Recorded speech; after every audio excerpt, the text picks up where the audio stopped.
Bonsoir, Afrique Média. Vous êtes les meilleurs. Oui, bonsoir monsieur. Je suis le TK. Bonsoir monsieur, Afrique Média. Je vous remercie pour tout ce que vous faites pour l'avenir de l'Afrique. Vous êtes la seule chaîne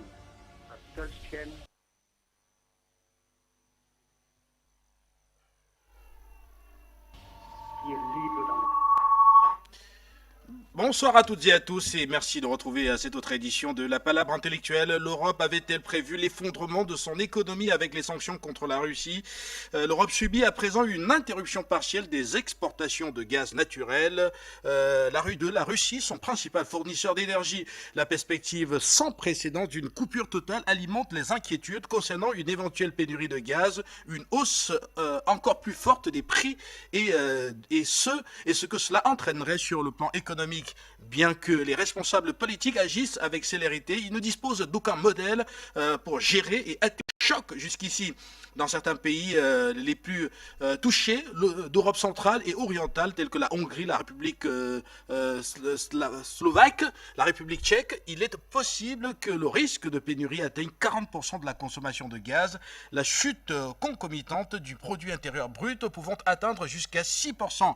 Bienvenue à toutes et à tous à cette autre palabre intellectuelle. Nous tenterons de comprendre les moyens dont dispose aujourd'hui l'Europe pour tenter de redresser son économie face à la flambée des cours, notamment dans le secteur de l'énergie et également ce que pourrait entraîner une interruption totale de la fourniture de gaz par la Russie, donc vers l'Europe. Bienvenue à toutes et à tous. Bonsoir monsieur, Afrique Média. Je vous remercie pour tout ce que vous faites pour l'avenir de l'Afrique. Vous êtes la seule chaîne qui est libre dans le...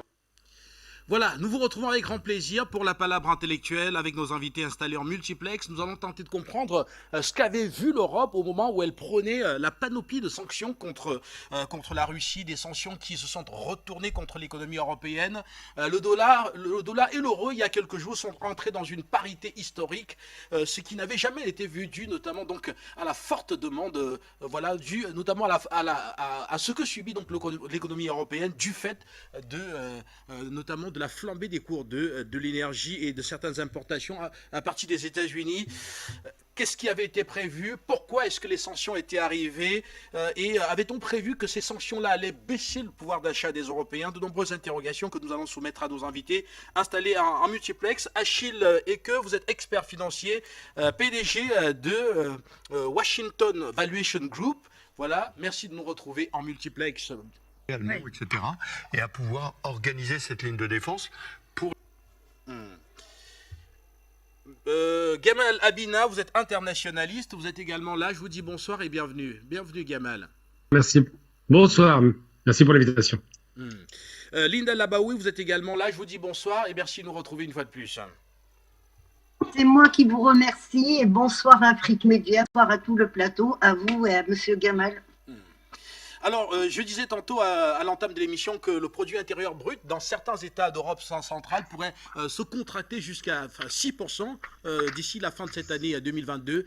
Conséquence des tensions, de la situation aujourd'hui, des sanctions qui ont été prises par l'Union européenne contre la Russie. Je vous propose, et en plus de cela, il y a que la Russie risque de couper le gaz. Enfin, il y a en ce moment une coupure de gaz qui pourrait être définitive. En tout cas, les craintes sont nombreuses en Europe et je vous propose d'abord de faire le point sur les risques d'une coupure définitive et les conséquences, l'aggravation que cela pourrait causer dans une économie européenne qui subit déjà de plein fouet ces sanctions.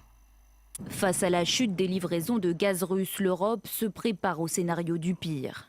Ce mercredi à Bruxelles, la Commission a présenté son plan de bataille en cas de rupture totale des approvisionnements. La Russie utilise l'énergie comme une arme et par conséquent, nous déclenchons une alerte européenne globale pour l'Union européenne. Nous demandons aux États membres de réduire de 15% leur consommation de gaz.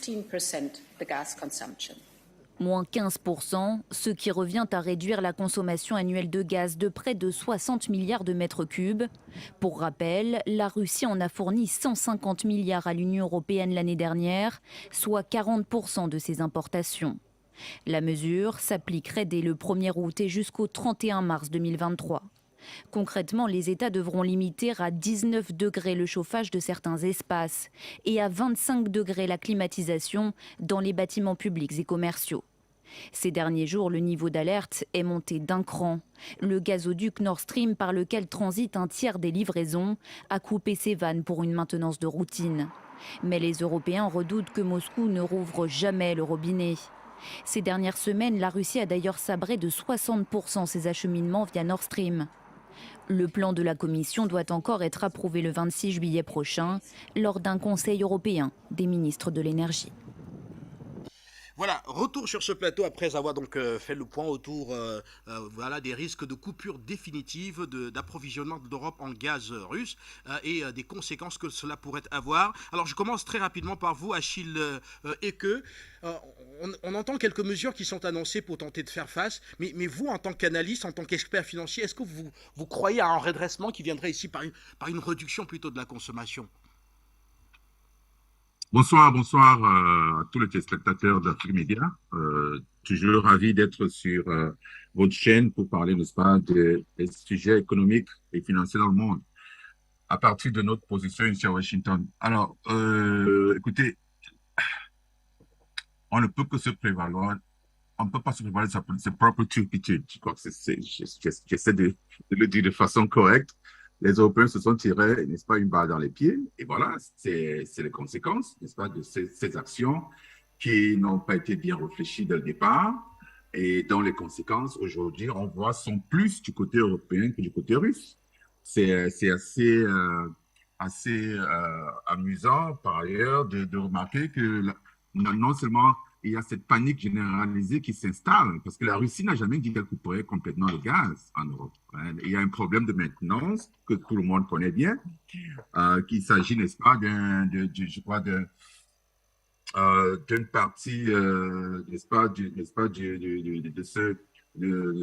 ce pipeline, n'est-ce pas, un élément du pipeline qui a été envoyé pour maintenance, je crois, à Siemens au Canada et qui n'a jamais été retourné, ou plutôt, le Canada refuse, n'est-ce pas, de le retourner sous prétexte qu'il y a des sanctions européennes contre la Russie. Alors, on ne peut pas vouloir une chose de son contraire. Donc, alors les Européens doivent, s'ils veulent avoir du gaz, demander au Canada d'envoyer cette pièce à la Russie. Maintenant, si ça a déjà été fait, tant mieux. Mais la Russie n'a jamais dit qu'elle devait couper complètement le gaz. Elle n'est pas aussi diabolique. Je crois que c'est toujours l'esprit européen qui consiste à diaboliser la Russie, à créer une panique, une psychose générale. Non, la Russie n'a jamais dit cela. Alors, ça participe, n'est-ce pas, de cette campagne de diabolisation de la Russie et du président Poutine. Donc, moi, je pense que pour une première participation à ce débat, je voudrais dire simplement que les Européens ne doivent s'en prendre qu'à eux-mêmes. Ils ont décidé eux-mêmes, n'est-ce pas, de ces sanctions. Les sanctions se retournent contre eux. Hein?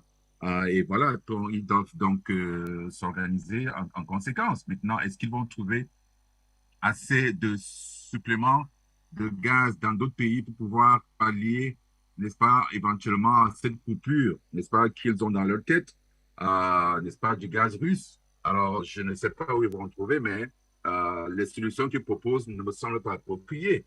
Parce que s'il y a effectivement coupure totale du gaz russe en Europe, ce sera une panique énorme, ce sera une situation catastrophique. Donc, ce ne sont pas les réductions de consommation de 15%, n'est-ce pas? C'est-à-dire que les habitudes des uns et des autres ne changent pas du jour au lendemain. Donc, ça me semble assez infime pour pouvoir avoir un impact sérieux, n'est-ce pas, sur ce manque de gaz russe, si éventuellement ça arrivait à être complètement interrompu par la Russie. Mais ça n'a jamais été dit par la Russie, et ceci participe, n'est-ce pas, de cette campagne de diabolisation de la Russie que les Européens font leur population. Voilà, merci.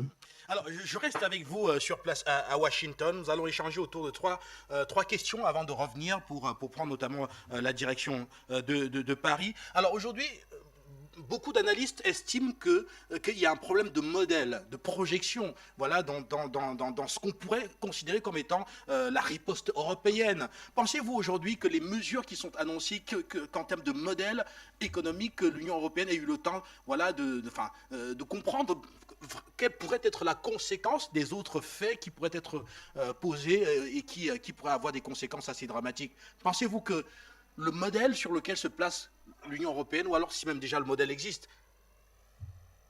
Ben, écoutez, je crois que il s'agit d'une navigation à vue. Nous voyons tous comment ça se passe. Hein, il n'y a pas, il n'y a pas un plan préétabli qui a été organisé, mis sur pied pour l'envahissement ou bien pour les sanctions qui ont été prises contre la Russie. Ça a été fait au pif. Hein, tout le monde, les Européens eux-mêmes ont été surpris. Ils ont pris simplement, n'est-ce pas, ils ont suivi simplement ce que les États-Unis ont fait. Mais les États-Unis planifient ça depuis des années. Hein, ce sont des plans qui sont mis en place par des différentes administrations depuis des années. Alors, ils ont sanctionné les Russes, les Européens se sont taillés directement par rapport à la position américaine et ont pris des sanctions qui sont plus que sévères, qui n'ont pas été réfléchies. Donc, il n'y a pas de modèle là-dedans. C'est n'est-ce pas, c'est de la navigation à vue, comme je disais tout à l'heure. Il n'y a pas de modèle. On essaie de voir qu'est-ce qu'on peut faire. J'écoutais dernièrement un monsieur français, monsieur Charles Gave, qui parlait, n'est-ce pas, de la situation, n'est-ce pas, de l'économie européenne, notamment avec l'euro, voilà, une autre conséquence de ces sanctions, l'Europe qui tombe. N'est-ce pas? Il a prévu tout cela. Il a dit dans l'une de ses interviews qu'effectivement, rien n'a été prévu. Tout se fait, n'est-ce pas?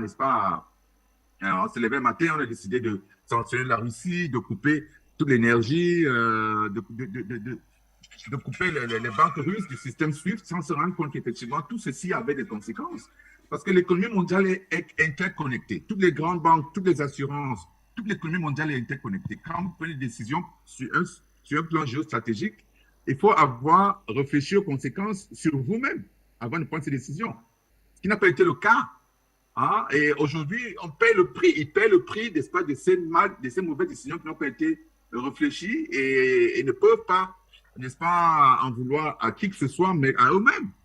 Alors, ils ont été un petit peu sages là récemment pour revenir un peu. Je pense que c'est un projet qu'ils sont en train de mettre sur pied pour revenir un peu sur les sanctions sur le plan des céréales, n'est-ce pas? Bon, ils essaient de couvrir ça sous forme d'aide à l'Afrique qui serait, n'est-ce pas, le plus touché par ce manque de céréales, mais en réalité, ils en sont également les victimes.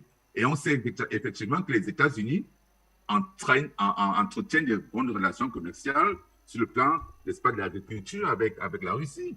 Hein, le blé russe continue à arriver aux États-Unis. Les États-Unis continuent à acheter le blé russe.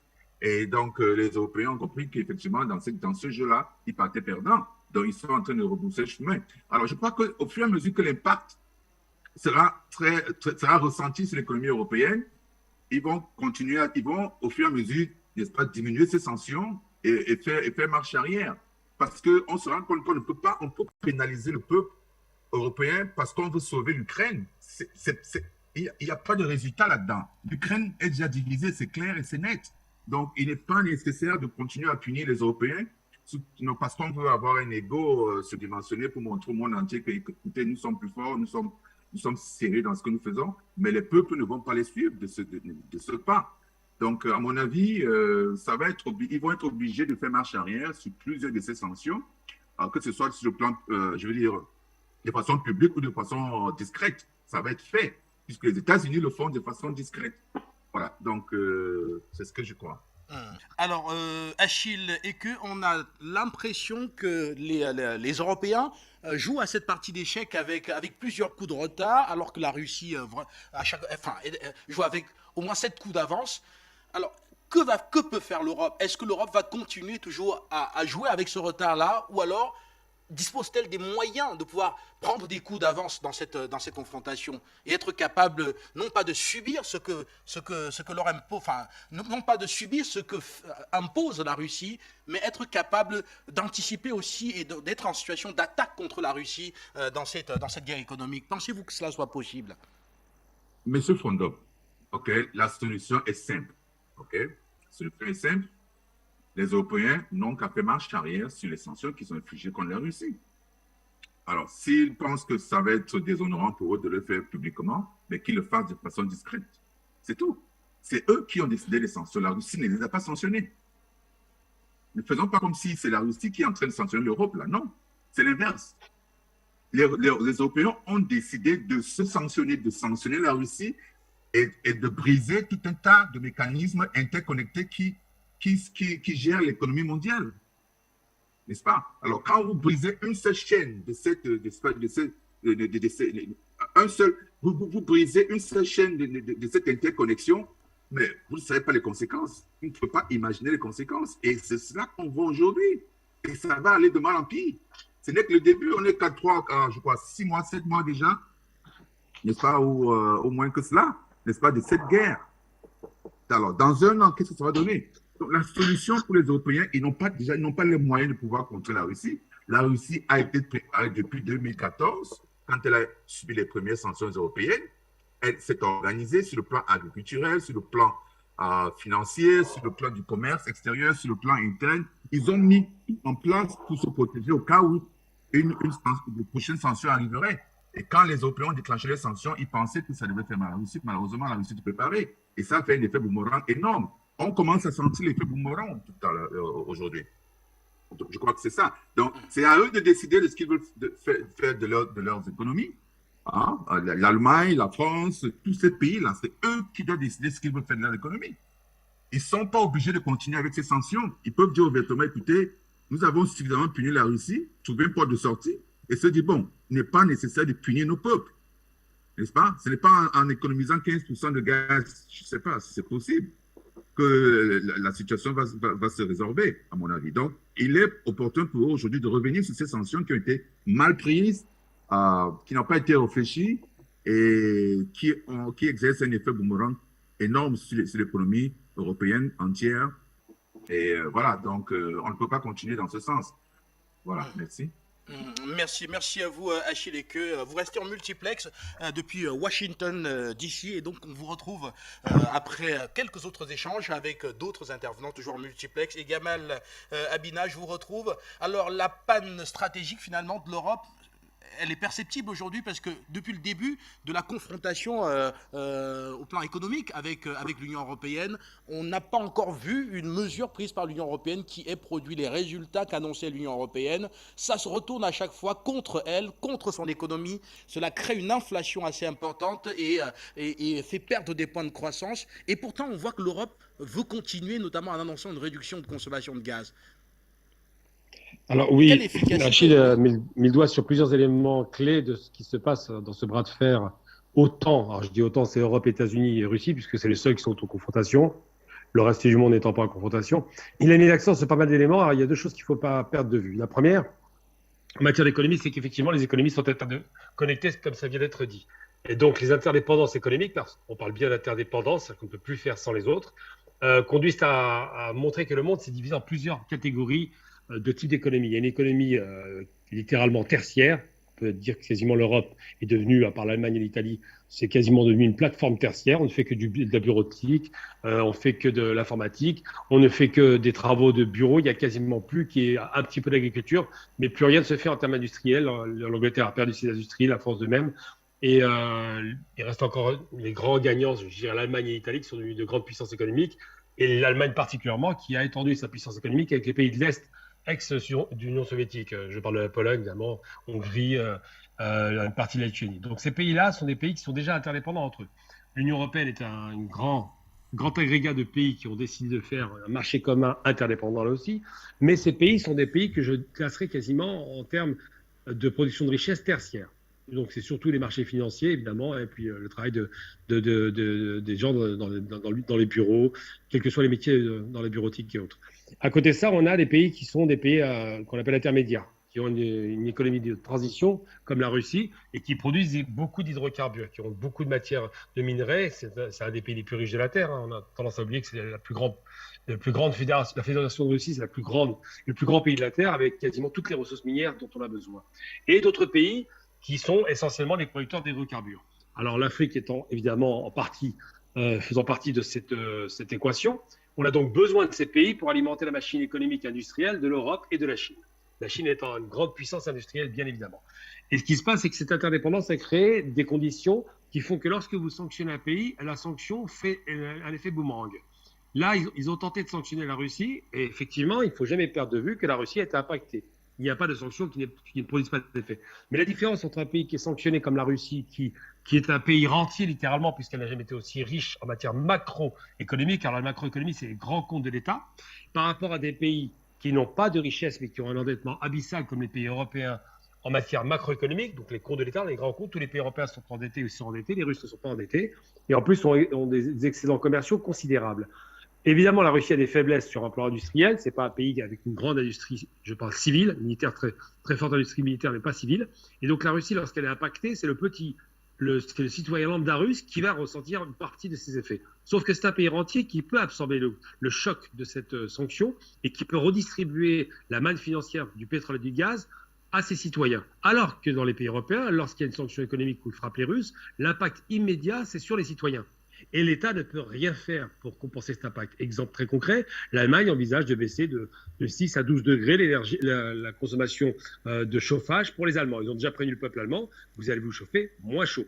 Donc c'est très inquiétant parce qu'on se rend bien compte que cette interdépendance fait que les pays qui ont voulu sanctionner n'en avaient pas les moyens, ont été arrogants et prétentieux et le payent aujourd'hui au centuple, et c'est leur population qui va le payer, et que du côté russe, la sanction économique a eu un impact indiscutablement, mais largement compensé par les excédents considérables qu'a généré les exportations et surtout la super spéculation sur le pétrole et le gaz, qui fait que la Russie aujourd'hui est dans une position très confortable.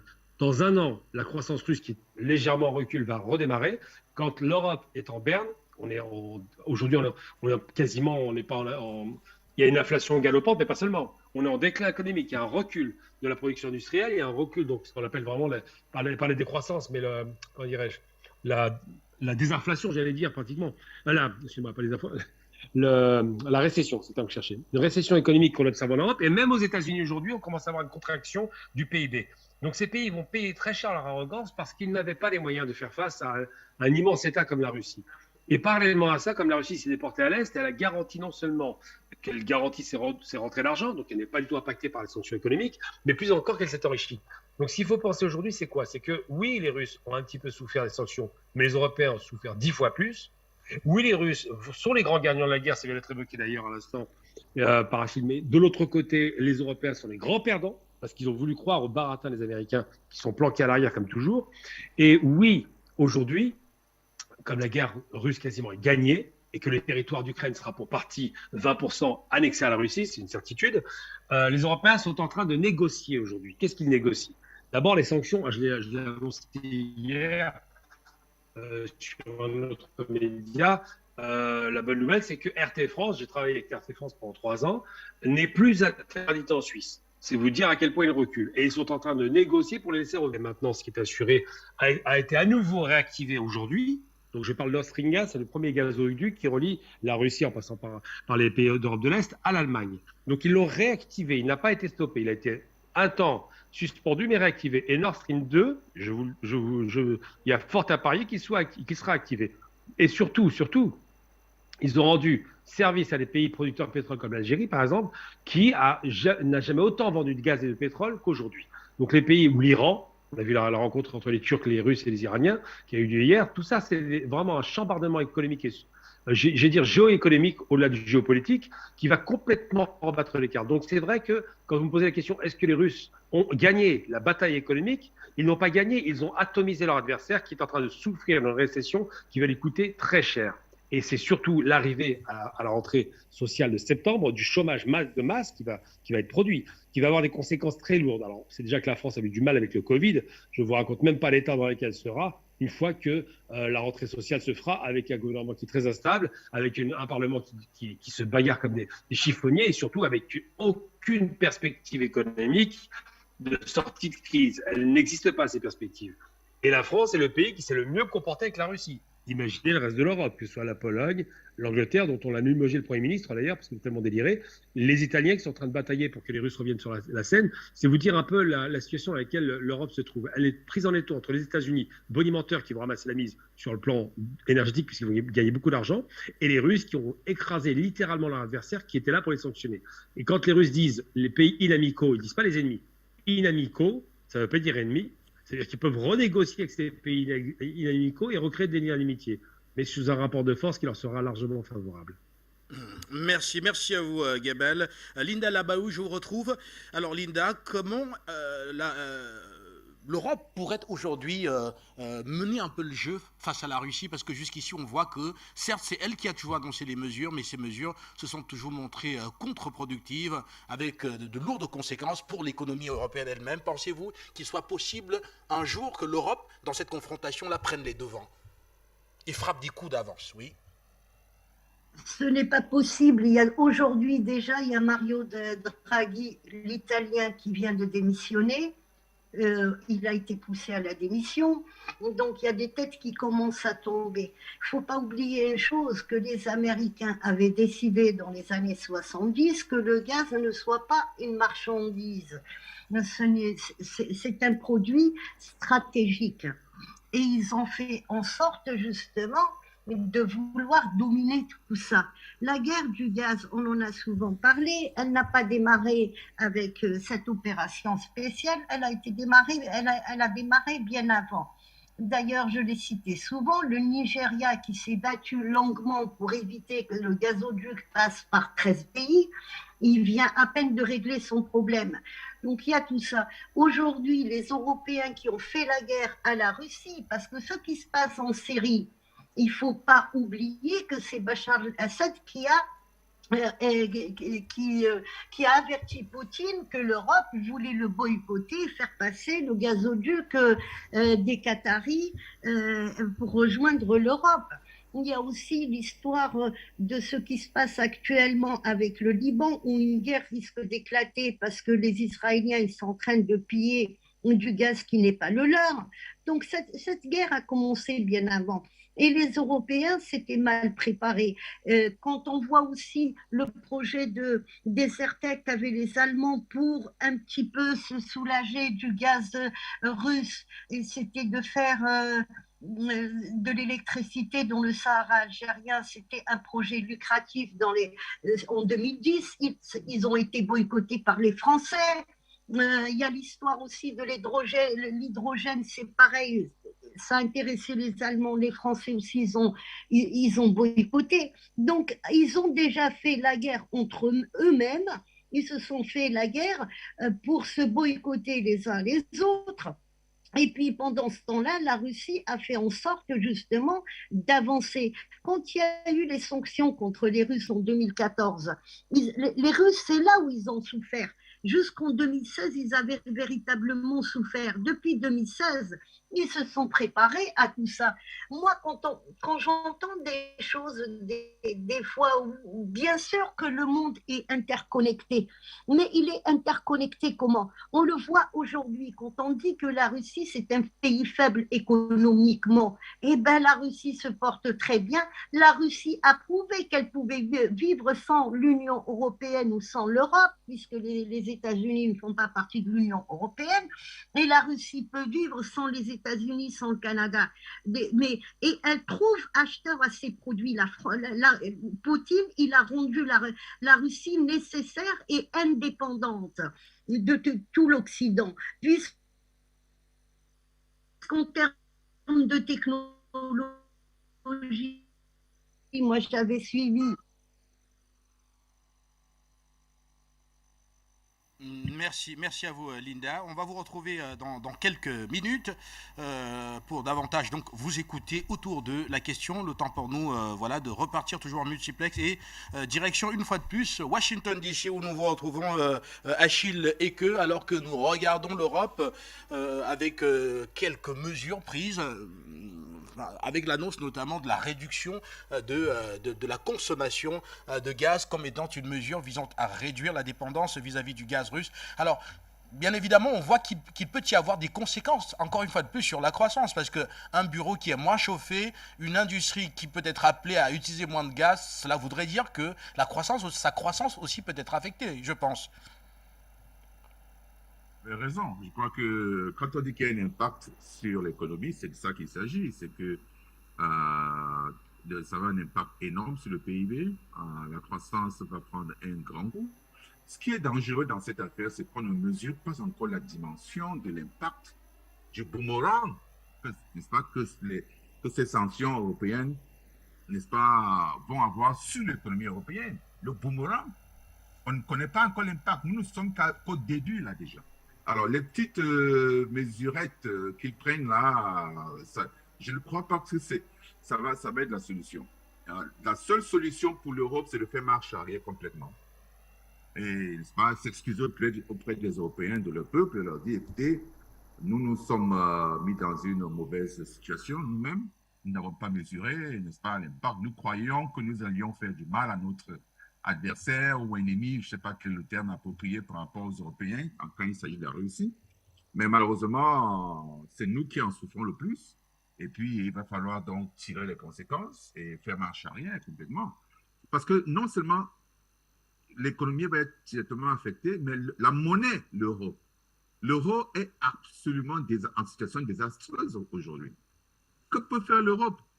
Nous avons une inflation qui est à tous les niveaux de record aujourd'hui. Alors, la Banque européenne, qu'est-ce qu'elle va faire? Est-ce qu'il faut augmenter le taux d'intérêt pour essayer d'avoir une certaine maîtrise sur l'inflation? Ou alors rester à ne rien faire et voir comment, n'est-ce pas, toute l'économie européenne va tomber en récession, n'est-ce pas, surtout précipitée par l'absence, n'est-ce pas, la diminution du gaz naturel russe. Qu'est-ce qu'il faut choisir? Ce sera la chose la plus compliquée que les Européens n'aient jamais vue. Et on sait tous que ces pays sont extrêmement endettés et dépendent, n'est-ce pas, énormément, n'est-ce pas, de l'économie mondiale, notamment de la Russie, de la Chine.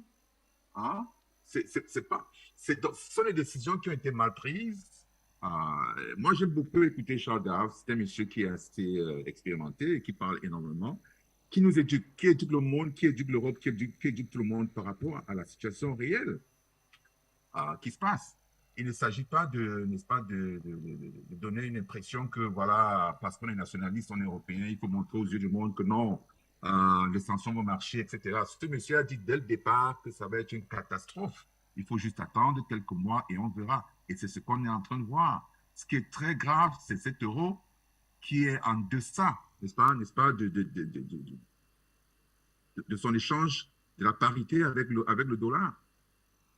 Ça veut dire que l'euro devient moins intéressant pour les investisseurs et ça va continuer à l'être parce qu'on n'est qu'au début. Dans les prochains jours, ça va continuer à être le cas. Ça va faire que l'euro va perdre énormément de sa valeur, ce qui va avoir un impact économique énorme sur la dette, l'importation des pays européens, etc. Ça va être catastrophique.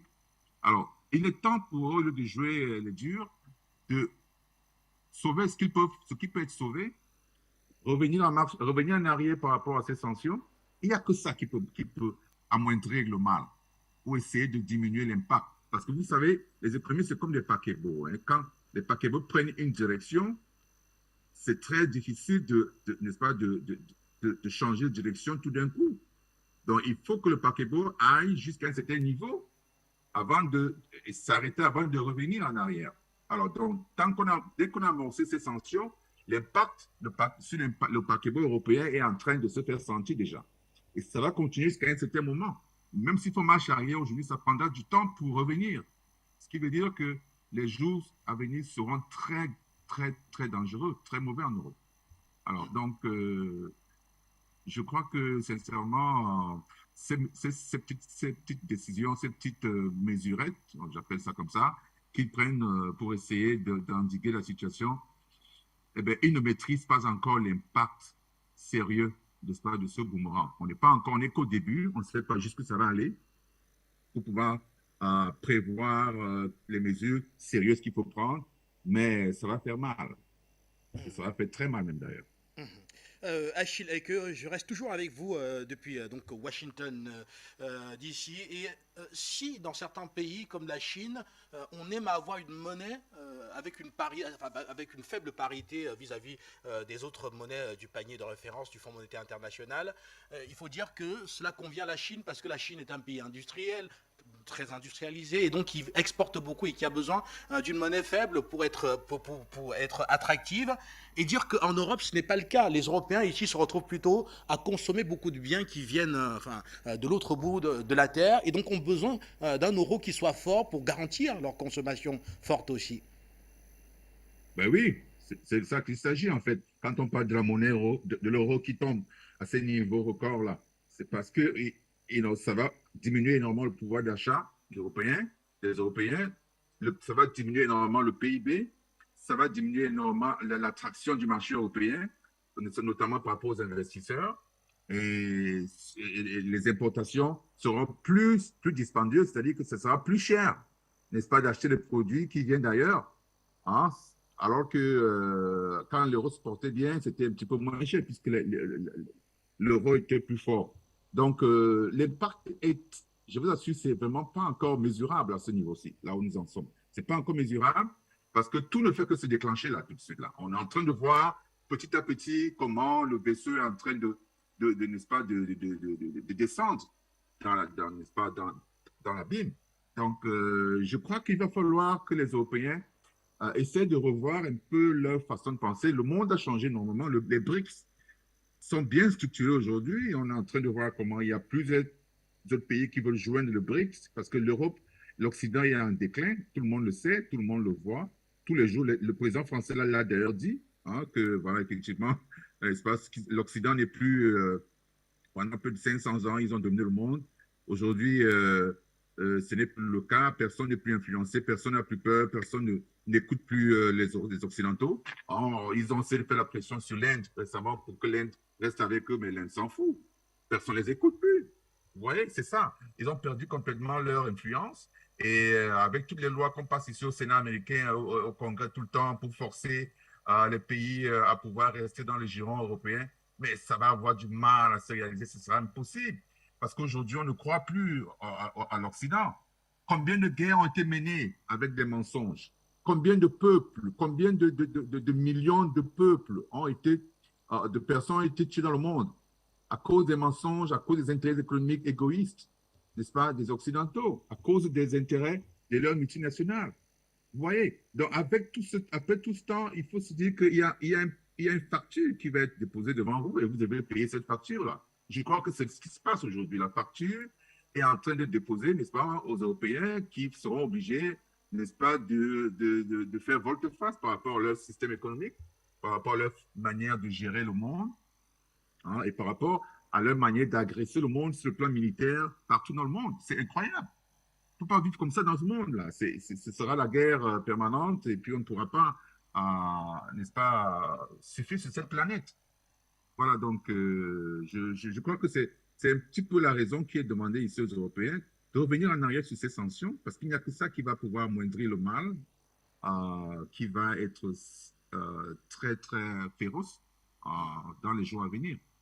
Alors, Vladimir Poutine l'avait souvent dit, la solution miracle peut-être, enfin, et selon Vladimir Poutine, une Europe forte avec la Russie, c'est-à-dire une Europe qui sort de l'influence américaine pour construire un bloc continental fort avec la Russie. Poutine même n'avait pas exclu que la Russie même se retrouve dans l'Union européenne. Mais pourquoi est-ce que les Européens tardent? Pourquoi est-ce que cela n'est pas envisageable quand on écoute les discours aujourd'hui? Alors que les Européens sont conscients qu'avec la Russie, dans un bloc solide avec la Russie, cela donnerait à l'Europe cette puissance-là dont elle a besoin aujourd'hui pour s'imposer dans le monde. Oui, mais parce qu'il y a des divisions. Il y a l'Amérique, la superpuissance américaine qui est au-dessus, qui couvre l'Europe, c'est elle qui protège. C'est les États-Unis, ce sont mes impôts américains que je paye qui protègent les Européens. Vous comprenez? Donc, celui qui vous protège dicte, n'est-ce pas, les décisions que vous devez prendre. On a vu sur plusieurs situations, on a vu les Français qui ont voulu vendre, je crois que c'était un navire à la Russie. Les Américains ont refusé. Hein? Les Français également ont voulu vendre leur sous-marin nucléaire, en fait, c'était pas un sous-marin nucléaire, leur sous-marin à l'Australie, je crois que c'était l'Australie. Les Américains ont refusé, ils ont vendu plutôt les leurs. Vous voyez? Alors, ils essaient de contenir l'Europe, de s'assurer évidemment que l'Europe ne se détache pas complètement d'eux. C'est pour ça d'ailleurs qu'ils ont lutté farouchement pour empêcher, n'est-ce pas, cette nouvelle ligne de gaz, n'est-ce pas, ce nouveau, comment dire ça? Le nouveau pipeline, oui, Nord Stream 2. Voilà. Oui. Le pipeline Nord Stream 2, voilà. Ils ont lutté farouchement. Madame Merkel avait refusé en son temps, mais le nouveau chancelier, il a cédé. Vous voyez, il a cédé. Donc, alors, la pression américaine est permanente, elle est effective sur l'Europe. L'Europe n'a pas d'armée. La seule armée en Europe qui a le seul pays en Europe qui a un semblant d'armée, c'est la France. La France qui a 10 jours de munitions, je crois. Hein, ce qu'on dit, 10 jours de munitions, ça peut rien faire, ça. Ça peut rien faire.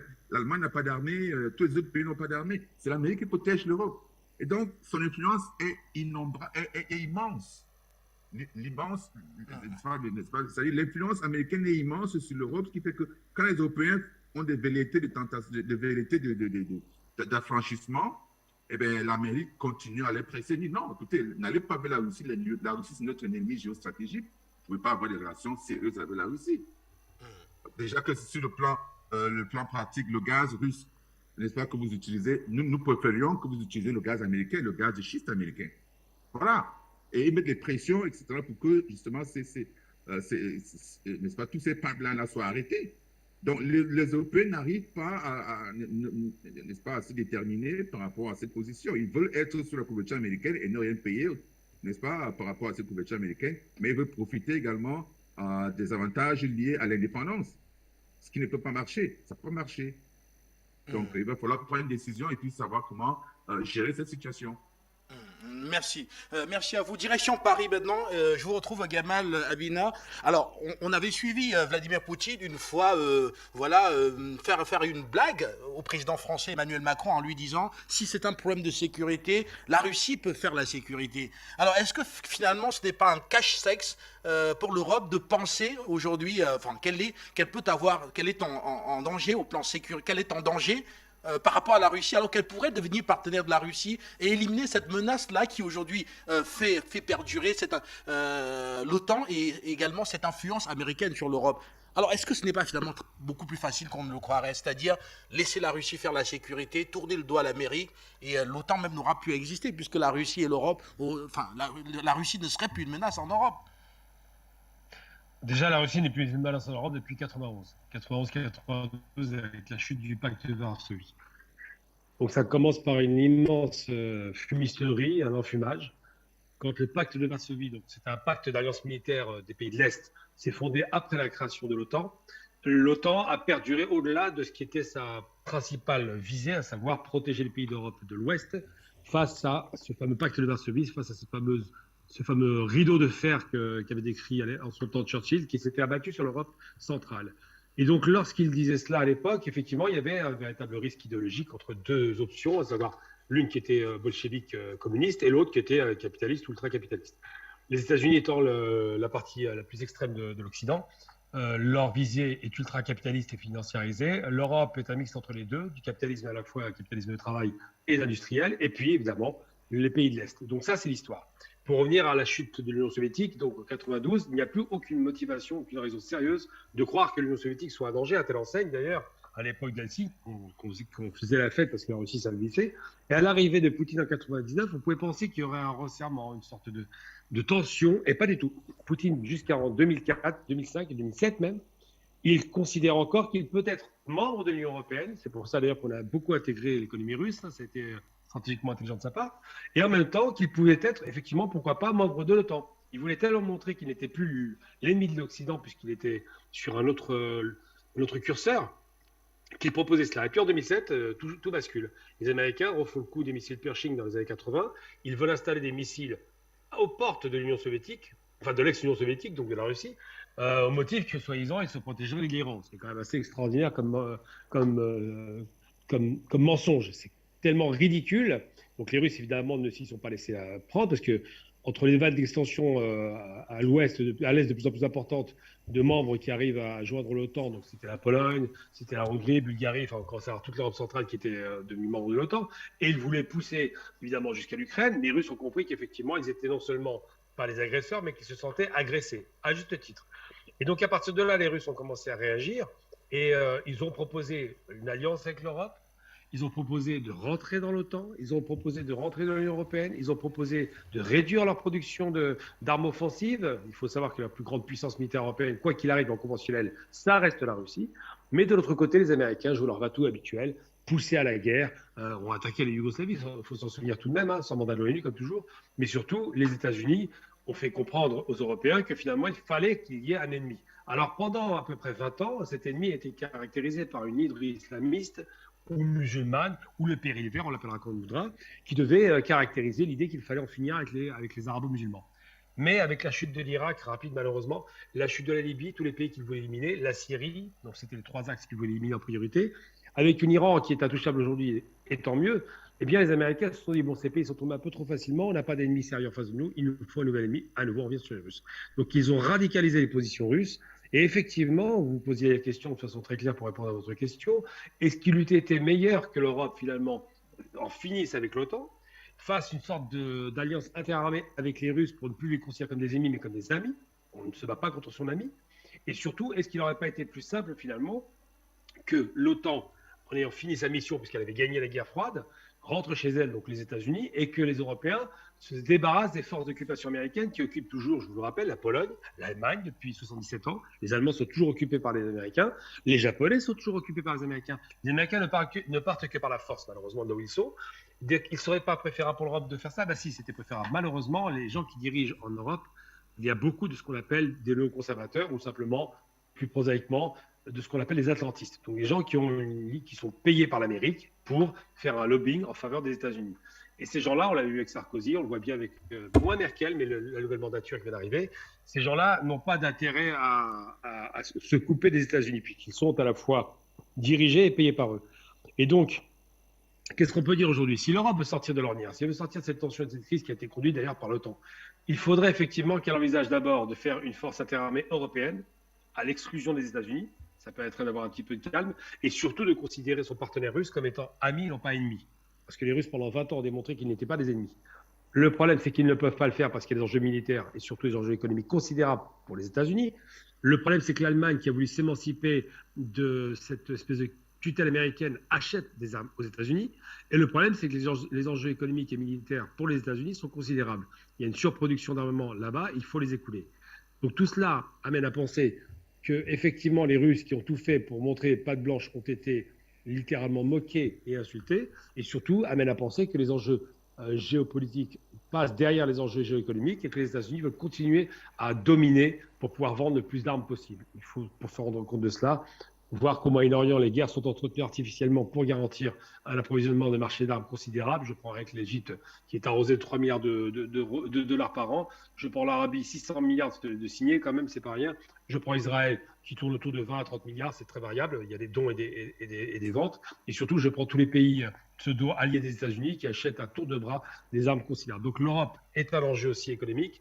L'Europe ce n'est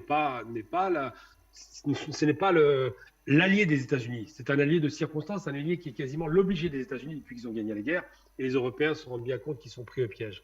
Mais effectivement, la solution qui aurait été la plus appréciable, c'est que l'Europe s'associe simplement avec les Russes, comme le voulait De Gaulle, par exemple. On n'est pas forcément fan du personnage, mais tout de même là-dessus. Il avait raison, de l'Atlantique à l'Oural pour en finir avec la présence américaine. Ceux qui font la guerre depuis 200 ans, ce sont les États-Unis. Et tant qu'on n'aura pas fini avec cette espèce d'hégémonisme militaire américain, on ne s'en sortira jamais. Donc c'est vrai que la question qui se pose, c'est comment faire pour que l'OTAN disparaisse de l'Europe. Merci. Linda Labaoui, je vous retrouve très rapidement. Alors aujourd'hui, on sait comment faire facile. On sait qu'on peut mettre le fond à tout cela par un rapprochement entre l'Europe et la Russie. C'est pas possible, c'est trop tard. Vous savez, le pacte de Varsovie, quand il a été créé en réponse à l'OTAN. À chaque fois, c'était la Russie qui était agressée, que ce soit la Russie impériale ou l'Union soviétique, la Russie fédérale. C'est toujours la Russie qui a subi. Depuis 2014, Poutine a commencé à chuter dans les sondages. Et il a attendu.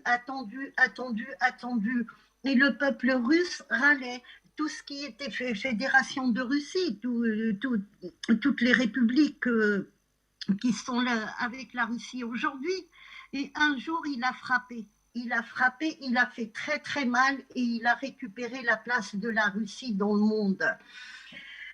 Poutine, le plus important Donc quoi il a réussi Poutine? C'est qu'il est passé de l'idéologie communiste, il est passé au nationalisme russe. Et on voit qu'il a grimpé depuis quand le peuple russe sortait pour manifester, dire il y a des Russes qui sont en train de mourir de l'autre côté. Donc il fallait faire quelque chose. Poutine, en réalité, que ce soit Poutine ou je dirais l'État russe, était là pour observer. Est-ce que le peuple était prêt à cette guerre-là ou pas? Et à un moment, il a senti que c'est... Mais il ne faut pas oublier que c'est un homme des services secrets. Il a des renseignements. Donc au moment où il a senti que la nation russe est là, et c'est terminé avec l'idéologie communiste, il a compris qu'il fallait qu'il fasse quelque chose et il l'a fait. Et il a trouvé le soutien de son pays. Les Occidentaux ont été très loin dans la haine du russe et dans la haine aussi de l'orthodoxie. Reprenez, à chaque fois il faut reprendre les officiels russes quand ils parlent, ils disent pas n'importe quoi. Monsieur Lavrov l'a rappelé plusieurs fois en disant que la guerre contre l'orthodoxie, elle date depuis quelques siècles. Monsieur Poutine a parlé de la haine de l'occidental envers le russe. Donc c'est des paroles très très fortes. Et le mal est déjà fait. Aujourd'hui, la Russie ne reculera pas. C'est la Russie qui dominera sur l'Occident. On parle déjà, le trio qui a eu Iran, Syrie, Russie, Russie, il parle déjà de dégager. Le mot qui a été employé, dégager les Américains de la Syrie.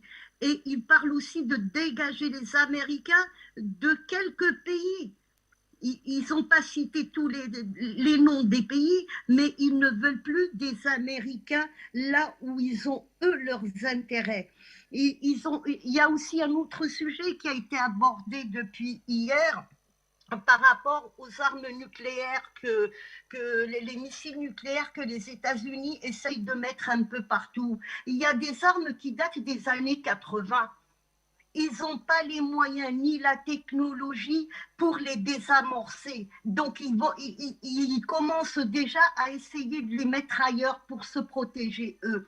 Les Américains n'ont jamais été quelque part pour défendre les gens. Ils ont toujours été là pour leurs intérêts. Ils ont embarqué l'Europe en Afghanistan, en Irak, partout ils ont embarqué l'Europe.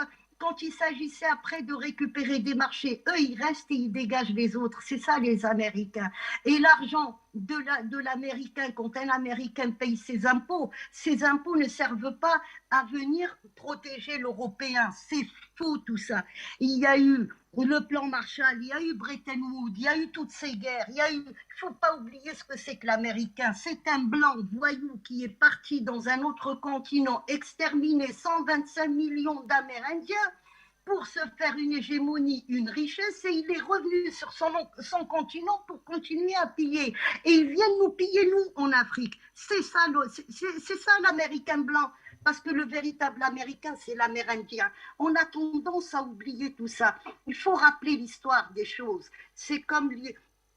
pareil, le pacte de Varsovie. Le pacte de Varsovie s'est créé après l'OTAN. Donc les États-Unis ont toujours été l'agresseur. C'est les États-Unis qui ont financé Hitler.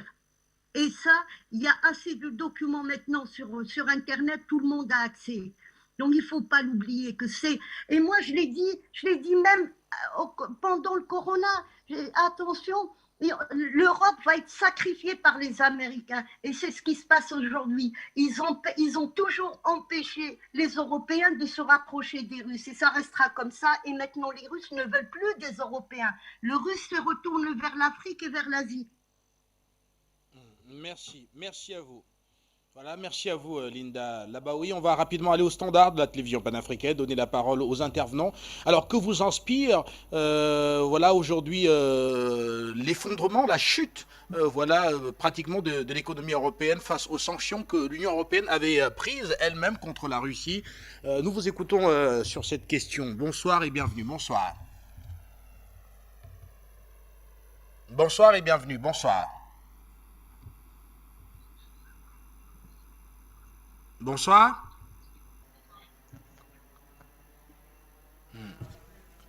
Allez-y, nous vous écoutons. Bonsoir Delphin et bienvenue. Bonsoir. Oui, bonsoir. Est-ce que vous me recevez?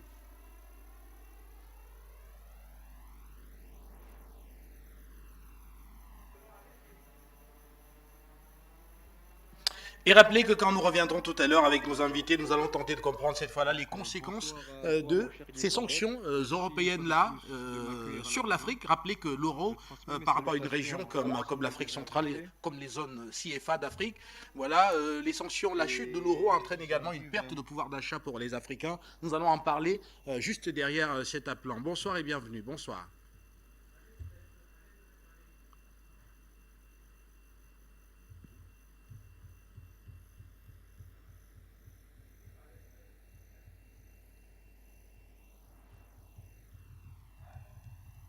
Bonsoir.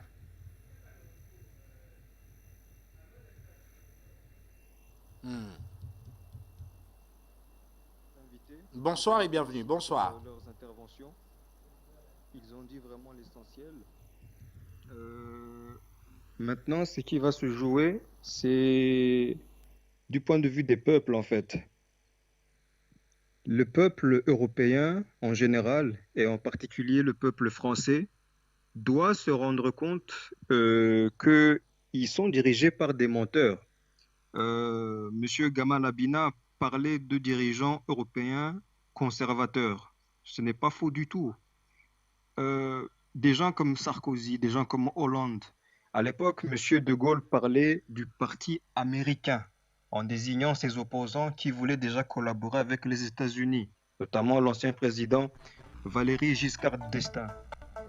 Maintenant, moi, de mon point de vue, les enjeux vont se jouer au niveau des peuples. Parce que, comme on vient de l'expliquer, leurs dirigeants sont des conservateurs, pour ne pas dire des moutons, derrière le berger soi-disant démocratique qui se trouve dans le bureau ovale. On leur dit depuis des décennies qu'ils n'ont plus de souveraineté. Mais ils préfèrent croire tout ce qui vient des États-Unis, de Netflix, et autres marques de la culture états-unienne.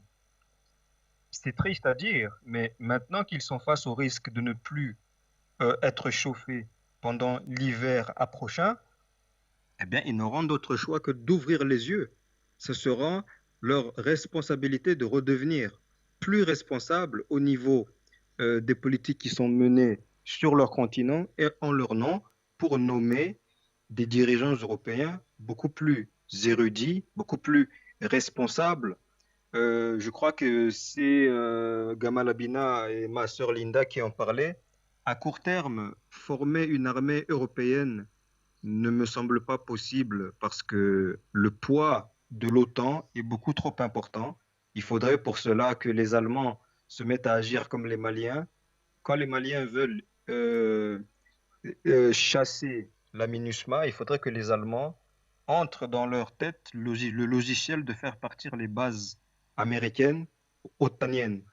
Ce n'est pas demain la veille que cela se fera, mais à la faveur de la crise socio-économique qui s'annonce d'ici un mois, 2 semaines, au nord de la mer Méditerranée, peut-être que la chose sera amorcée. Parce que collaborer avec la Russie dans ce cas-là serait même avantageux, puisque nous venons de le voir non seulement en Ukraine, mais avant en Syrie, entre les deux en Afghanistan. Aucune armée européenne, du moins aucun résidu des armées européennes, à savoir la France et la Grande-Bretagne, n'ose affronter la Russie ouvertement. Donc ce sera à la Russie d'aider, d'accompagner la prise de conscience progressive des peuples soi-disant démocrates par rapport à la nuisance de l'OTAN. Mais en ce qui me concerne, je suis même satisfait des dangers qui guettent aujourd'hui l'Europe, parce que au moins ça va la réveiller. Et je sortirai en disant que oui, France 24 et France Info ont confirmé le redémarrage du pipeline Nord Stream 1. Reste à savoir ce qui attend le pipeline Nord Stream 2, qui aussi, à mon avis, ne va pas tarder à être mis en route. Parce que ces gens démocrates sont forts pour bavarder, mais dès qu'il s'agit de leurs intérêts, ils savent changer tout de suite d'avis pour ne pas devenir hypocrites. Donc je m'arrête ici et laisse la parole à d'autres. Afrique Média, une fois de plus, le monde c'est nous. Merci à vous, Delphin. On va poursuivre avec un autre intervenant avant de retrouver nos invités avec cette question cruciale également. Rappelez qu'il y a une perte de pouvoir d'achat en Afrique du fait de ces sanctions européennes, la chute de l'euro qui entraîne également une perte de pouvoir d'achat dans les zones CFA qui sont directement cotées par rapport à l'euro. Bonsoir et bienvenue. Bonjour, monsieur Dupont. J'espère qu'on m'entend. Je salue tous vos invités sur le Skype, Madame Linda et tous les autres que vous avez fait intervenir, y compris celui qui est aux États-Unis. Je vais donner mon petit point de vue sur la thématique de ce soir, parce que quand on regarde le comportement des Européens, on se demande bien si ce sont ceux-là qui ont colonisé l'Afrique, parce que je pense que nous sommes beaucoup plus intelligents qu'eux. Il faut vraiment être idiote pour accepter ce que les États-Unis ont imposé, qui est en train de causer une récession économique et une inflation, je peux dire, galopante pour leur économie. Au point que, dans les prochains mois, parce que ce n'est pas trop longtemps, l'Europe va se retrouver totalement à genoux. Et peut-être, même s'ils frappent le planche à billets, ils vont pouvoir devoir chercher des débouchés ou faire utiliser cet argent, sinon ça va faire encore une grosse inflation. La preuve, M. Macron a annoncé en Europe des grands travaux un peu gigantesques pour faire écouler cet argent qu'ils ont reçu de la BCE. Et aussi que l'Allemagne a pris un programme de développement qu'ils ont annoncé au niveau de l'industrie lourde. Donc, voilà un peu ce qui est en train de se passer. Et quand on regarde la géopolitique, on constate que les États-Unis ont bâti leur fortune que sur la guerre. À l'époque, c'était la Grande-Bretagne, l'Empire britannique, qui était un peu commandant du monde. Et il a fallu cette First War pour que les États-Unis fassent tourner leur industrie, et ils ont compris que c'était un gros business. C'est pourquoi ils ont créé le Deep State. Et le Deep State, c'est une forme d'institution dans une institution qui garantit les intérêts des États-Unis, quelle que soit la façon, quelle que soit la manière, peu importe si ça doit faire mort d'homme. L'essentiel, c'est que l'économie, l'industrie, les trusts américains puissent fonctionner correctement. Et voilà ce qui est en train de se passer, puisque c'est pour ça qu'ils ont placé Joe Biden, pour implémenter le projet de gaz de schiste. Alors, il fallait créer la peur. Et ils ont sémé la peur dans les Européens. Voilà pourquoi, dans mon introduction, j'ai dit que je suis très surpris que ce soit ceux-là qui ont colonisé l'Afrique, que ce soit le Britannique, le Français, l'Espagnol, l'Italien, ou Portugais, peu importe. Mais ils nous ont démontré qu'ils sont très inintelligents. Donc, aujourd'hui, le monde est séparé en deux. Et pour répondre également à ce que j'ai entendu de votre invité, il est quasi impossible que la Russie se réconcilie avec l'Europe à partir du moment où elle a fait beaucoup de concessions. Elle a tendu la main qui a été rejetée par les Américains qui ont dicté, bien entendu, l'Union européenne. Et elle a montré au monde entier qu'elle a de nouveaux alliés. Et le BRIC va bientôt s'élargir et devenir une puissance financière face au dollar américain qui, lui, va connaître une grosse chute. On risquerait de rentrer dans une guerre parce que les États-Unis ne vont jamais accepter que le dollar ne soit plus la monnaie internationale. Et voilà, en fait, ce à quoi nous allons nous attendre bientôt. Mais moi, mon avis personnel, je ne crois pas qu'il puisse y avoir une troisième guerre mondiale. Ce serait trop meurtrier. Il y aura peut-être une guerre d'intelligence. Et je crois que l'intelligence se trouve du côté de Moscou. Je m'arrête ici. Merci beaucoup, Afrique Média. Bye. Dernier tour de table avec une question pourtant hautement cruciale. Et je commence par vous, Achille Eke, à Washington, depuis Washington DC. Alors, il y a également une perte de pouvoir d'achat qui est perçue aujourd'hui et qui fragilise aussi les économies, particulièrement utilisant le franc CFA en Afrique à cause de la parité avec l'euro qui chute donc et chute avec ces monnaies-là également. Alors, comment devraient réagir les Africains aujourd'hui, particulièrement ceux de la zone CFA, dans cette situation? Mais on a toujours dit qu'il fallait trouver une solution à ce problème. C'est vieux comme, n'est-ce pas, comme l'humanité, cette affaire de francs CFA. Tout le monde sait ce qu'il faut faire. Nous avons des économistes comme Tuyen Jampoemi qui en ont parlé. Nous avons des économistes comme le docteur, je oublié son nom là, de Côte d'Ivoire, qui était sur votre plateau pendant longtemps. Il y a eu une bonne campagne pendant plusieurs années qui ont été faites sur Afrique Média et beaucoup de chaînes télévision africaines pour sensibiliser l'opinion, pour sensibiliser les leaders africains, les politiques, etc. Parce que nous sommes dans une mauvaise passe. On ne peut pas vivre, n'est-ce pas, en dépendance totale et complète comme ça par rapport à l'Europe. C'est impossible de se réaliser, c'est impossible de budgétiser quoi que ce soit, c'est impossible d'avoir une politique financière, une politique monétaire et de la réaliser, c'est impossible. Il y a des choses qui ne sont pas possibles, on ne peut pas fonctionner comme ça. Alors quand nous sommes tous, nous tous, nous voyons les conséquences, les ravages, n'est-ce pas, depuis les années 50, les années 60, n'est-ce pas, de ce franc CFA qui est arrivé aujourd'hui à l'euro qui s'effondre et qui va donc absolument appauvrir les populations africaines. On voit aujourd'hui ce qui se passe au Cameroun, par exemple, avec la pénurie d'essence, à Yaoundé, etc., à Douala, partout. Et ça va continuer comme ça dans d'autres pays également. C'est des choses qu'il fallait anticiper. Il faut avoir du courage politique. C'est ce que nous admirons beaucoup par rapport au gouvernement de transition au Mali. Il y a ce courage politique que les Maliens ont pris et ont décidé de mourir pour leur peuple, pour leur pays. Il s'agit de prendre des décisions courageuses parce que rien ne se fera, n'est-ce pas, par agrément autour d'une table avec conversation, on se serre la main, on rigole et puis l'affaire est réglée. Non, il va falloir que les Africains se lèvent et se battent ardemment pour sortir de cette situation. C'est incroyable, c'est impossible de pouvoir nous développer avec, n'est-ce pas, ce franc CFA. Ce franc CFA qui est pour moi une monnaie binaire, n'est-ce pas, qui est liée à l'Europe, à l'euro, et donc qui permet aux Européens de pouvoir faire leurs transactions financières le plus simplement possible, n'est-ce pas, sans avoir à souffrir des taux d'échange. Ils transfèrent tous les fonds qu'ils génèrent en Afrique, n'est-ce pas, grâce à leurs activités, en Europe facilement. Et ils font ce qu'ils veulent comme ils veulent. Hein, leurs multinationales vont en Afrique se faire du beurre comme ils veulent et ils ne payent pratiquement aucune taxe. Voilà, donc ils ont créé ce franc CFA pour leur intérêt personnel. Alors donc, nous, on ne peut pas continuer à pleurer, à se plaindre de la situation de l'économie, savoir quelles sont les décisions qu'il faut prendre et refuser de prendre ces décisions et espérer que les choses vont changer d'un jour ou l'autre. Ce n'est pas possible. Donc, voilà pourquoi je soutiens énormément, n'est-ce pas, le président Assimi Goïta au Mali, toute la classe politique malienne aujourd'hui dans la transition qui prend des mesures courageuses. On sait que ce ne sera pas facile, il y a des tentatives de coup d'État à gauche, à droite, mais ils le savaient dès le départ, ils sont préparés.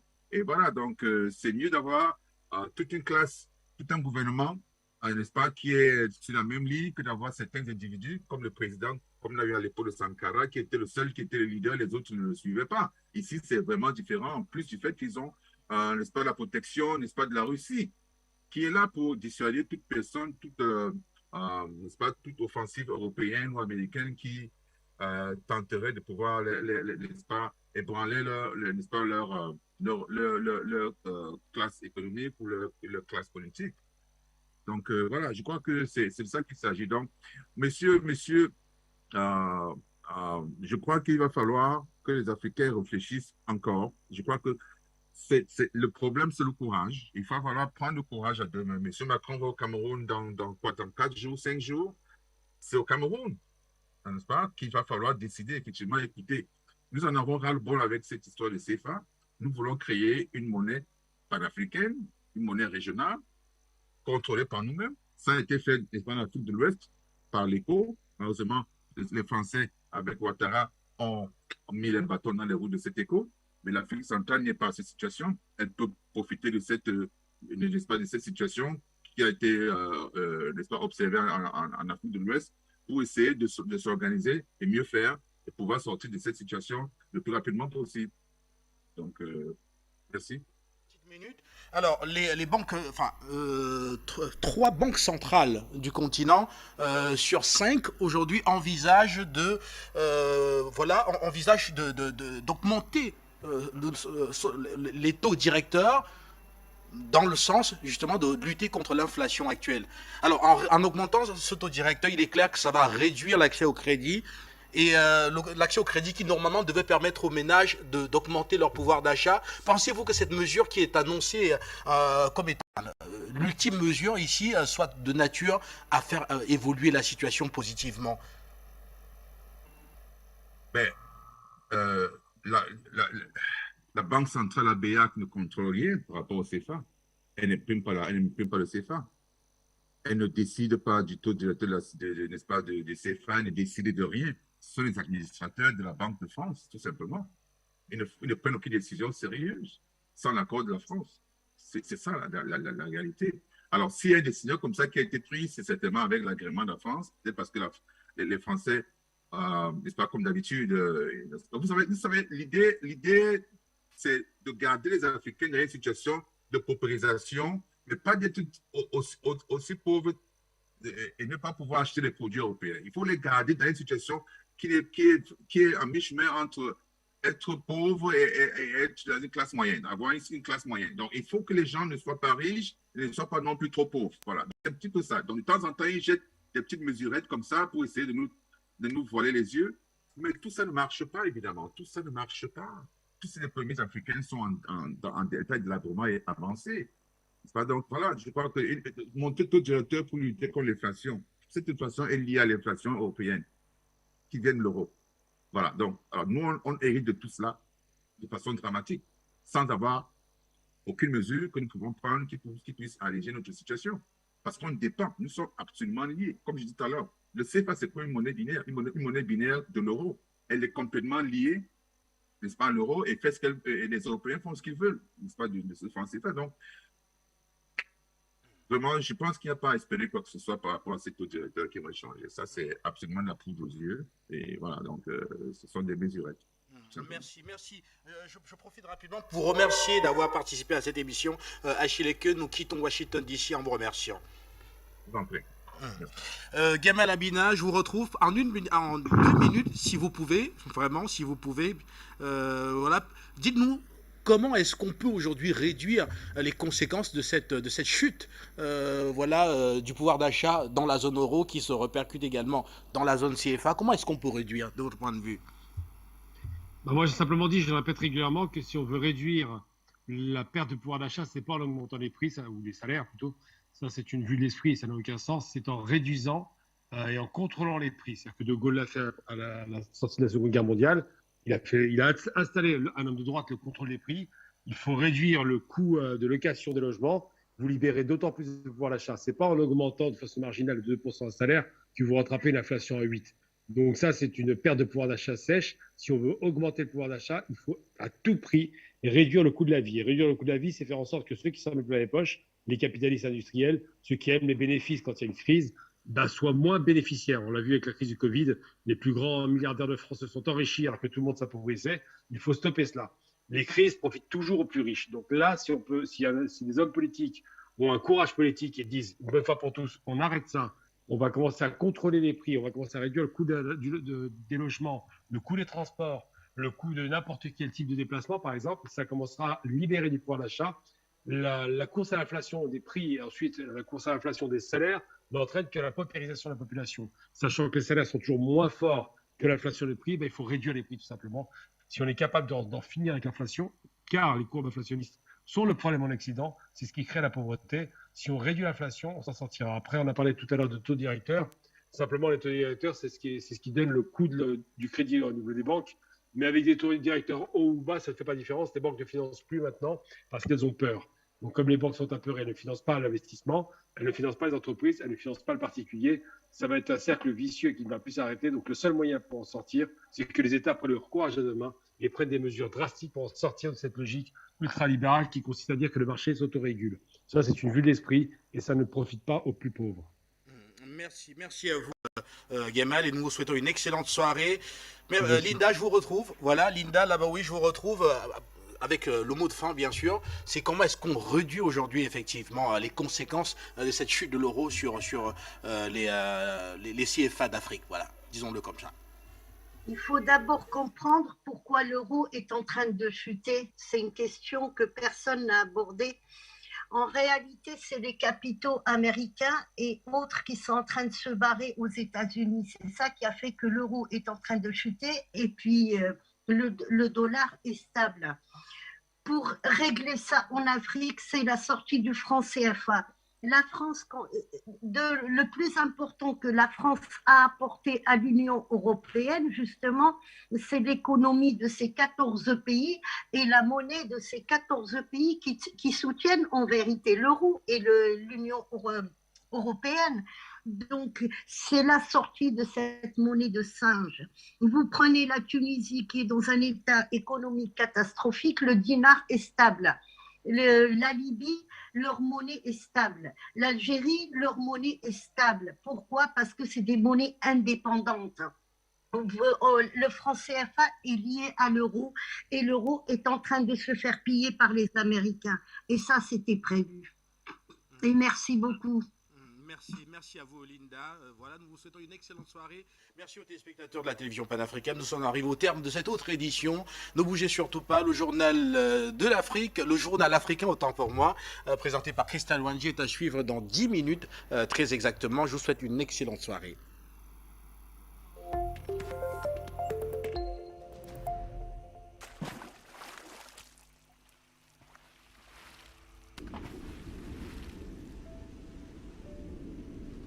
Afrique Média. Le monde, c'est nous.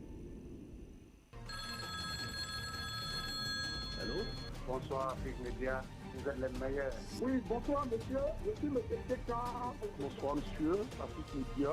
Je vous remercie pour tout ce que vous faites pour l'avenir de l'Afrique. Vous êtes la seule chaîne